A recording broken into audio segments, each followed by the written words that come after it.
Tim, and welcome to Watch You Want. Thanks for logging on.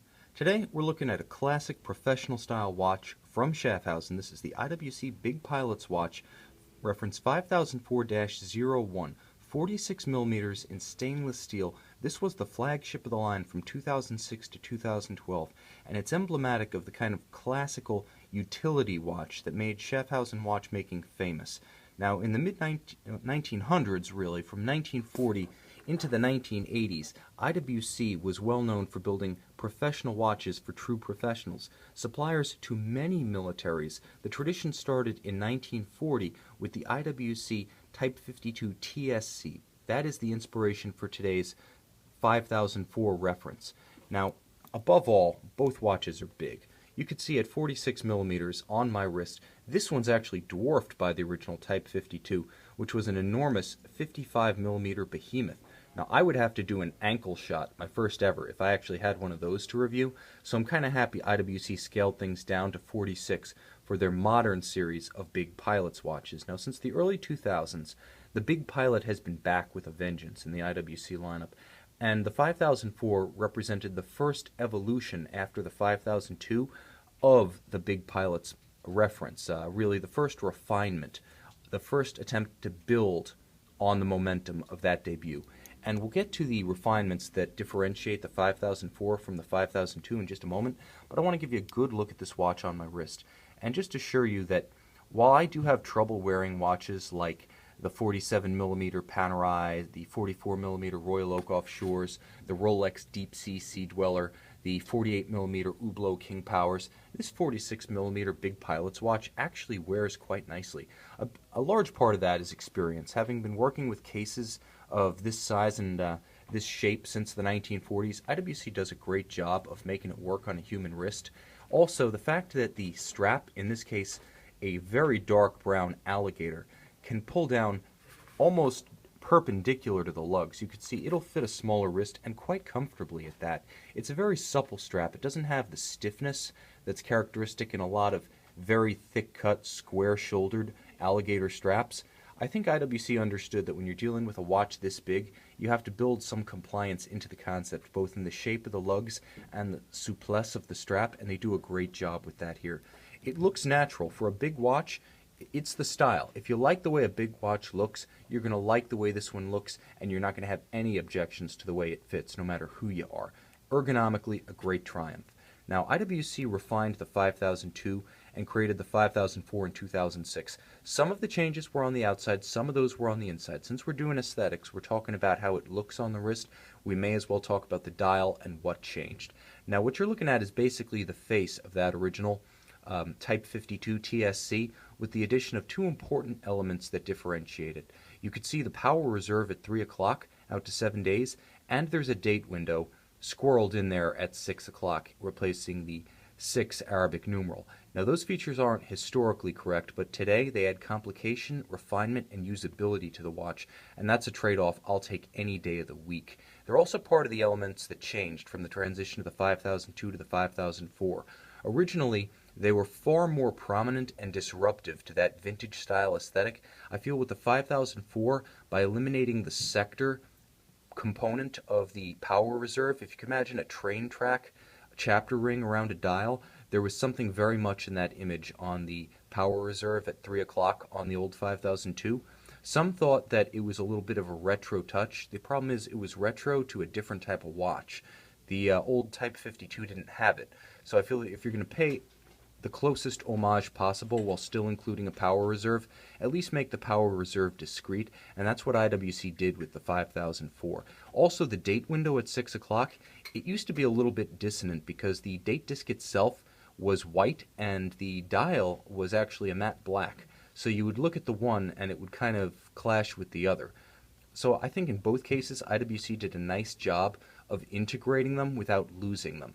Another change, and this is a critical one, was the change to the indexes and the numerals. The first watch, the 5002, was just a little bit harder edged. Everything had a harder edged look to it. The best way for me to describe the change is that this one looks a little bit softer, more refined, and less industrial, whereas the first one looks, strictly speaking, more like an instrument pulled off the dashboard of a cockpit in an aircraft. Also, a major change was the move of that triangular index at 12 o'clock into the minute track, whereas before it had sat lower on the dial, closer to the IWC Schaffhausen marquee graphics. Overall, I'd say that this dial is more coherent just because everything is better integrated. The elements read as integral components of a whole rather than isolated parts jumbled in. Not that either watch is anything other than a phenomenal looker, but I feel that if you have to take the better of two excellent references, the 5004 really is it.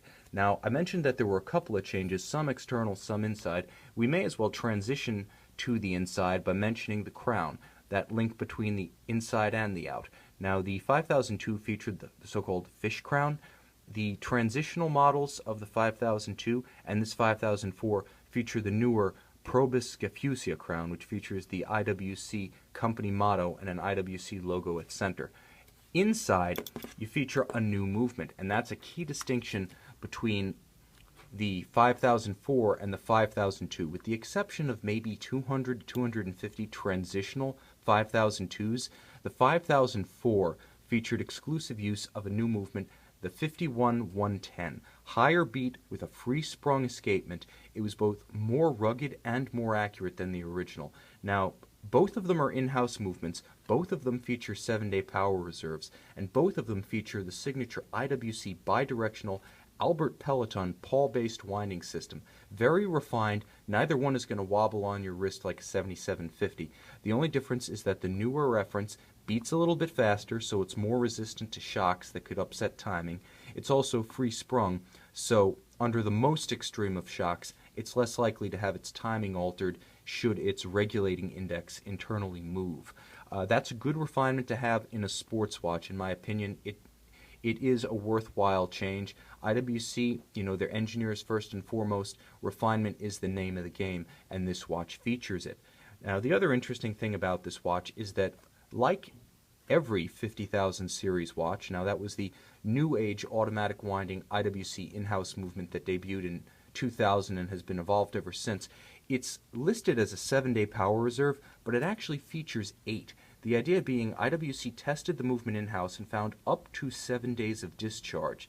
They could get an even amount of torque, a regular amount of torque discharge from the mainspring barrel to keep the timing accurate and consistent and maintain isochronism.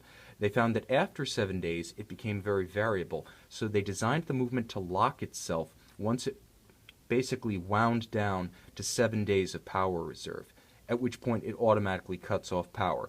The nice thing about that, in addition to not letting you wear the watch under the impression that it's keeping good time, it forces you to wind it in some capacity. It also means that when you put the watch on your wrist, even if it's stopped, it automatically jumps into action the second the rotor starts to turn, because there's already a little bit of power reserve in place to start the balance. This is a fantastic watch on many levels, both because it pays homage to a classical form and a great IWC tradition, the oversized pilot's watch, and because it incorporates so much original, internal, thoughtful, and subtle IWC engineering. Now, check this watch out on our website, Watch You Want. Take a look at the high-resolution images.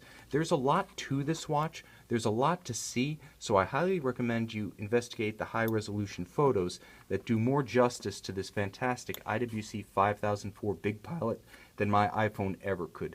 Check it out. If you're into pilot's watches, if you're into German-speaking Swiss watches, or if you're into Francophone Swiss watches and you just wonder what you've been missing, check out Schaffhausen-based, the IWC Big Pilot's watch 5004-01 on Watch You Want.